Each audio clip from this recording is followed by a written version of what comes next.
You know what the scariest thing about witness protection is? It's not that the mob might find you. The scariest thing is the mail. Regular, boring, American mail. Pizza joint coupons. An electricity bill. And one day, an envelope with no return address, addressed to someone who isn't you. Well, it was addressed to me, Michael Ross. But not that Michael Ross. The one who lived in this house before the U.S. Marshals erased him from the database to insert me. I was supposed to take his place. His job, his boring Subaru sedan, his Netflix subscription. They just forgot to warn me about one tiny detail. Or even worse, they knew. They couldn't erase him completely. And last night at 2:47 a.m., he knocked on the door. On the side where, according to the blueprints, there was only a garage. My name is, my real name doesn't matter. Let's stick with Michael Ross. I worked as a financial analyst in New Jersey. Sounds boring, right? Numbers, charts, $4 coffee. But I was counting money for people whose names you'd better not Google on an unsecured network. By accident, I swear to God, I stumbled onto a money laundering scheme involving an amount that exceeded the GDP of a small banana republic. I clicked the wrong Excel cell. One typo.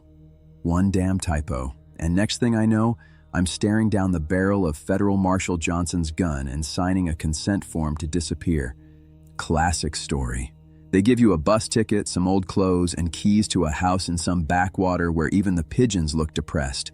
In my case, it was Willow Creek, Idaho, a place where you only get internet if you press your forehead against the north wall. The first 3 weeks were an introvert's paradise. Silence, no calls. I painted the fence, watched the grass grow, and tried to forget the taste of good pizza. The Marshals gave me my legend, Michael Ross, remote accountant, unmarried, no kids, perfect cover. The house came furnished and, apparently, with the previous occupant.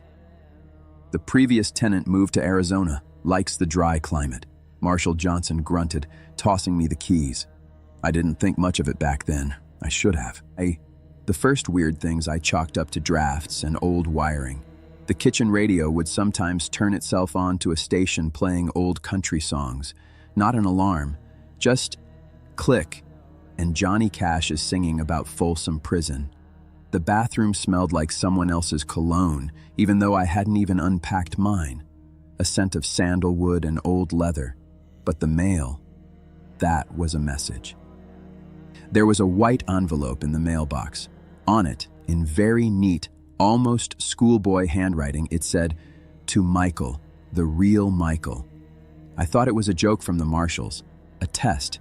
Inside was a photograph, a Polaroid of this very same house, except the summer in the photo definitely wasn't this one. The porch was painted a different color, and sitting on the steps was a large orange cat. On the back, in the same handwriting, "He misses you, feed him." I don't have a cat.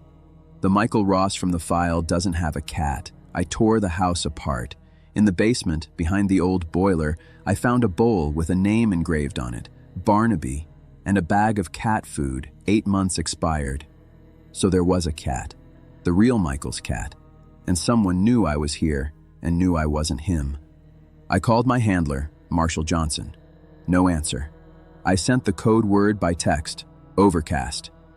That means urgent contact. Silence. Dead air on the network. And that's when the real nightmare began. I woke up in the middle of the night to the sound of my laptop fans whirring, even though I was sure I'd shut it down. The screen was glowing, Notepad was open, and there, in green text on a black background, was one line, "Do not go outside after 2:45. He comes to check the mail." My blood turned to slush.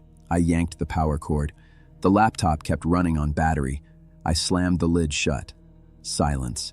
I convinced myself it was paranoia. Marshall's spyware monitoring my stress levels. I went back to sleep, hugging a baseball bat. I woke up to a knock. Knock, knock, knock.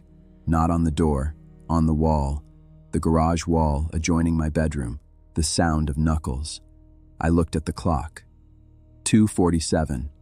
I did what you're absolutely not supposed to do in horror movies, but what any normal guy from Idaho does when someone knocks on his garage. I grabbed the bat and went to look. The garage light was on. I know I turned it off. The bulb on the string was swinging like a pendulum.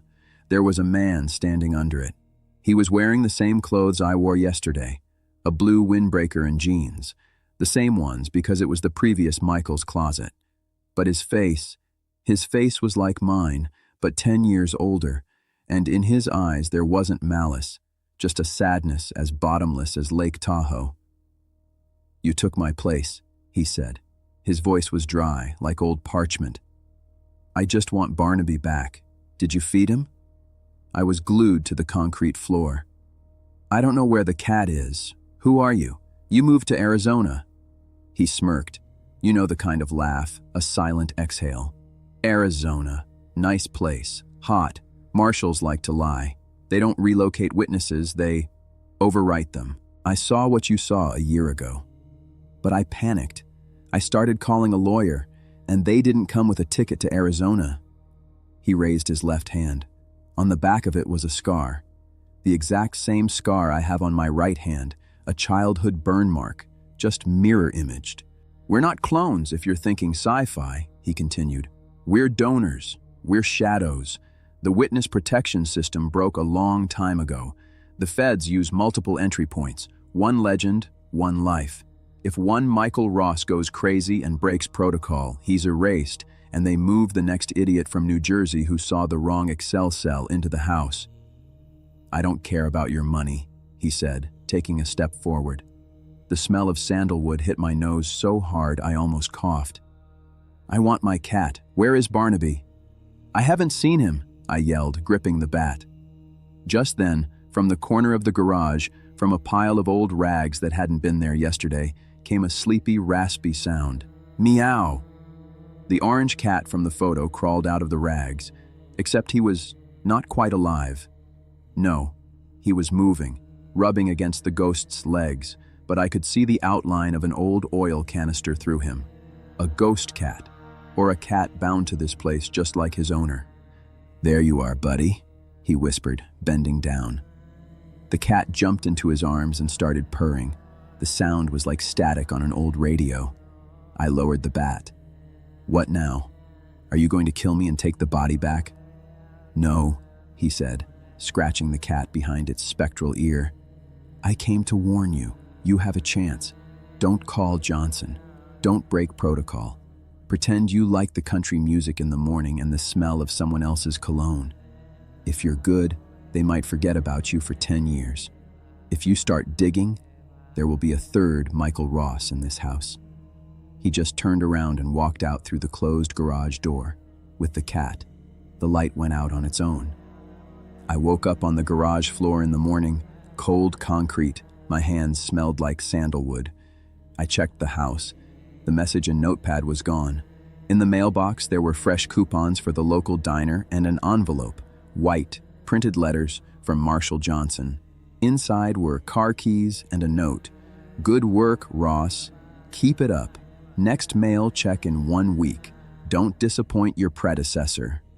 That's when the cold sweat hit me. He didn't say predecessor as in the guy before you. He wrote it with a capital P, like a name, predecessor. That's how official reports label Subject 1. They knew he comes here. It's part of the system. It's not a glitch. It's a condition of the program. There are two of us, the living and the dead. One works, the other serves as a reminder of what happens to those who ask questions. And you know what the funniest part is? I'm sitting here in front of a camera recording this, a direct violation of protocol. My predecessor told me to keep quiet, and I'm doing exactly what got him erased. I'm calling my lawyer. Only my lawyer is you, the viewers. If there's no new video on this channel in a week, or if there is a video from a guy who looks like me, just a bit younger, talking about the weather in Arizona, don't believe him. And please, if you live in Willow Creek, Idaho, and you hear knocking on the garage wall at exactly 2:47 a.m., don't open the door. Just pour a bowl of milk and leave it on the porch. It's for Barnaby. He misses you.